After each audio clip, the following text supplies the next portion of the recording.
Just kick and vibe, kick and vibe, kick and vibe. Ya kuri YouTube channel ukore subscribe, like, share, uduye na comment. Byatugoye cyane murabona imihanda twanyuzemo kuva za Nyabugogo ugakomeza ukazamuka Shyorongi ukanyura mu ishyamba za Kanyinya paka ndani ku kibuga cya EPP Nyamukandagira. APR FC yakinaga n'Intare umukino wa gicuti, aho abakinnyi bose bashya hatarimo Maduzo, ndumva niwe wenyine utari uhari, abandi bose ekipe yari yuzuye, yari imeze neza.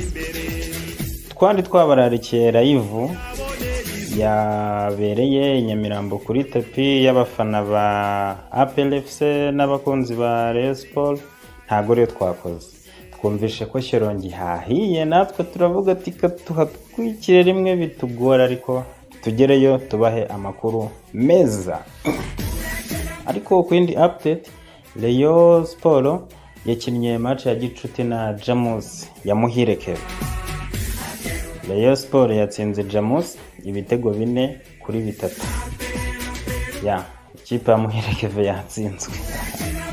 Ntakundi ariko icyo nababwira cyo match ya EPP n'Intare irangiye APR itsinze ibitego 3-0 bw'Intare, aho umuzamu Sruwane yakoze save ya yindi zaba David Leya zatumye se nitwara Premier League. Ikindi nakubwira, igitego cya mbere cyatsinzwe na Uwiyaremye Fidari, icya kabiri gitsindwa na Sheikh Jibril Watala, icya gatatu gitsindwa nande Foranindi Michel Ayman Michel niwe watsinze igitego cya gatatu, nkuko mwagiye mubibona kuri video ya mbere na postings, niwe watsinze igitego cya gatatu. Ariko mbabwira banyarwandakazi, namwe ba diaspora n'abandi batuye hanze y'igihugu, n'ubwa mbere mugiye kubona ibyo mutabonesheje amaso yanyu, mugiye kubona ibintu bishyashya, mugiye kubona APR nshya, Nyamukandagira nshya. APR FC ifite umukino mwiza, ariko Elema yashyizemo by'umwihariko. Ubwo ndi kuvuga ibyo Maduzo atari yazi, ibyo ngiye amaso yanjye abonye, namwe ibyo muri kubona hano muri video. APR FC umukinnyi witwa Traore ni umukinnyi ni umukinnyi ndabumubatuye. Umukinnyi witwa Ayman Michel ni umukinnyi mu winga macacari, ahubwo ibitego yatsinze waba 17 hano ni bikeye biziko. Iyo ni APR ifite Sheikh Jibril Watara, iyo ni APR ifite William Togwimere. Ariko ikindi nababwira, umukinnyi Memeli Rauf Dawo ni mushyashya. Iyo ni APR nababwira. Ariko bakunzi ba Nyamukandagira, muze muri Sekafa murebe, amaso yanyu yoge, mbatuye umuwinga Michel, ndamubatuye pe 100%. Nimuze mushyigikire ekipe yanyu, imeze neza hano muri video muri gukomeza kubibona. Nge ntacyo kurenzaho nabona, hari iby'amaso yanjye yabonye. Ciao, kola subscribe, like, share, comment. Ciao, dusubire.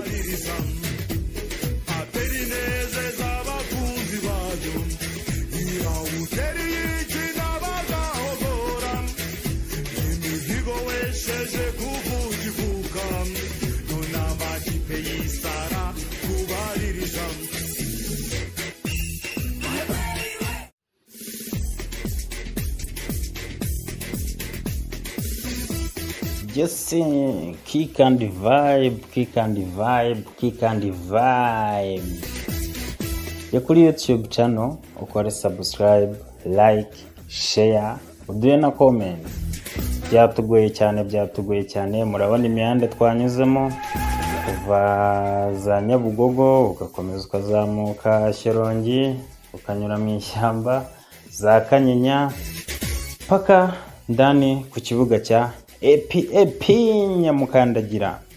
APR FC yakinaga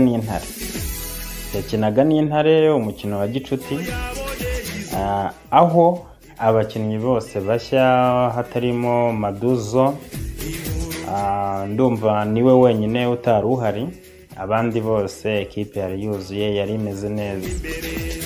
Twari twabararikiye live yabereye i Nyamirambo kuri tapi y'abafana ba APR FC n'abakunzi ba Rayon Sport. Ntago rero twakoze, twumvishe ko Shyorongi hahiye, natwe turavuga ati tuhatwikire rimwe bitugora, ariko tugereyo tubahe amakuru meza. Ariko ku yindi update, Rayon Sport yakinnye match ya gicuti na Jamus ya Muhire Kevin. Rayon Sport yatsinze Jamus ibitego 4-3.